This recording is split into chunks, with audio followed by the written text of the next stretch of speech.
আপনি কি রোজা রেখেছেন? না, আমি সারাক্ষণই খাচ্ছি। আপনি তো মুসলিমকে বিয়ে করেছেন। আমি ধর্ম দেখে বিয়ে করিনি।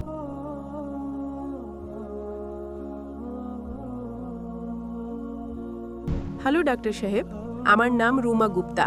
আমি গ্র্যাজুয়েশন সম্পন্ন করেছি।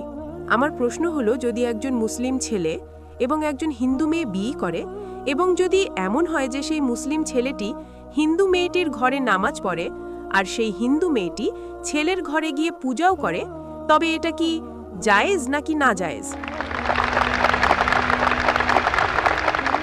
বোনের সুন্দর প্রশ্ন যে যদি একজন মুসলমান ছেলে হিন্দু মেয়েকে বিয়ে করে তাহলে কি সেই মুসলমান ছেলে হিন্দুর ঘরে গিয়ে নামাজ পড়তে পারবে এবং সেই মেয়েটি কি মুসলমানের ঘরে পূজা করতে পারবে কিনা। সবার আগে প্রত্যেক জিনিসের কিছু শর্ত আছে। আপনি যদি গাড়ি রাখেন এবং গাড়ির একটা চাকা রাখেন, সাইকেলের একটা চাকা রাখেন ট্র্যাক্টরের, তাহলে গাড়ি চলবে কি? না না, চলবে না।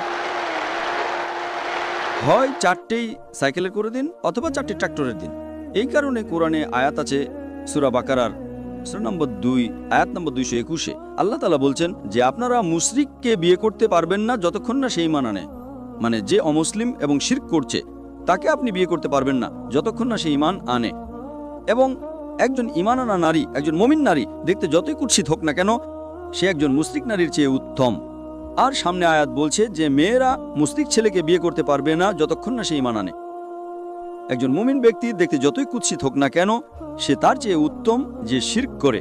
এর কারণ হলো ইসলামে লেখা আছে যে যদি আপনি খোদা ছাড়া অন্য কাউকে পূজা করেন, অন্য কারো ইবাদত করেন, এটা সবচেয়ে বড় পাপ। এবং আল্লাহ তাআলা বলছেন সূরা নিসাতে সূরা নম্বর 4 আয়াত নম্বর 48 এবং সূরা নিসা সূরা নম্বর 4 আয়াত নম্বর 116-তে যে আল্লাহ সুবহানাহু ওয়া তাআলা যদি চান তবে যে কোনো পাপ ক্ষমা করতে পারেন, কিন্তু শিরক কখনো ক্ষমা করবেন না। যদি একজন মানুষ মুশরিক অবস্থায় মারা যায় তবে আল্লাহ সুবহানাহু ওয়া তাআলা কখনোই তাকে ক্ষমা করতে পারেন না, কারণ মুশরিক সেই ব্যক্তি যে শিরক করে। এবং এটা সবচেয়ে বড় পাপ, কারণ আমাদের স্রষ্টা, আমাদের মালিক, আমাদের ঈশ্বর, আমাদের খোদা, আমাদের ভগবান, যদি আমরা তাকে গালি দিই এটা সবচেয়ে বড় পাপ। যিনি এই দুনিয়ায় আমাদের এই সবকিছু দিয়েছেন, যদি আমরা তাকে গালি দিই, তিনি ছাড়া অন্য কারো ইবাদত করি, এটা শিরক হলো। তো তা ইসলামে অনুমতি নেই যে একজন মুসলিম ছেলে বা মেয়ে কোনো মুশরিক ছেলে বা মেয়েকে বিয়ে করবে, এই অনুমতি নেই। যেখানে প্রশ্ন হলো যে একজন সাধারণ মুসলমান হিন্দুর ঘরে নামাজ পড়তে পারে কিনা। যদি তার সামনে কোনো মূর্তি না থাকে তবে সে যে কোনো জায়গায় নামাজ পড়তে পারে, যদি জায়গাটা পরিষ্কার হয়। আমাদের রাসূল মুহাম্মদ সাল্লাল্লাহু আলাইহি সাল্লাম বলেছেন যে পুরো পৃথিবী, পুরো জমিন মুমিনের জন্য মসজিদ, অর্থাৎ পুরো দুনিয়ার আপনি যেখানেই নামাজ পড়তে পারেন দেখতে হবে যে পরিষ্কার আছে, আপনি নামাজ পড়তে পারেন। তো এটা আপনি যদি হিন্দুর ঘরে যান আর সেটা পরিষ্কার থাকে, সামনে কোনো মূর্তি না থাকে, তবে নামাজ পড়াতে কোনো সমস্যা নেই। এটা জরুরি নয় যে আপনাকে বিয়ে করতে হবে তবেই আপনি নামাজ পড়তে পারবেন, বিয়ে করার দরকার নেই। নামাজ পড়ার আছে, যদি পরিষ্কার জায়গা হয় তবে কোনো সমস্যা নেই। তাই বিয়ের জন্য শর্ত হলো যে দুজনেরই ঈমান থাকতে হবে। আর যদি আপনি হিন্দু ধর্ম পড়েন তবে হিন্দু ধর্মীয় কিতাবেও এটাই লেখা আছে, যা আমি আগে পেশ করেছি ভাই সাহেবের প্রথম প্রশ্নে। আর আমি বলেছি যে হিন্দু ধর্মেও এটাই লেখা আছে, সেই ঈশ্বরের, সেই ভগবানের, সেই খোদার কোনো প্রতিচ্ছবি নেই, কোনো মূর্তি নেই, কোনো ফটোগ্রাফ নেই, কোনো পেন্টিং নেই, কোনো পোর্ট্রেট নেই, কোনো আইডল নেই, কোনো স্ট্যাচু নেই।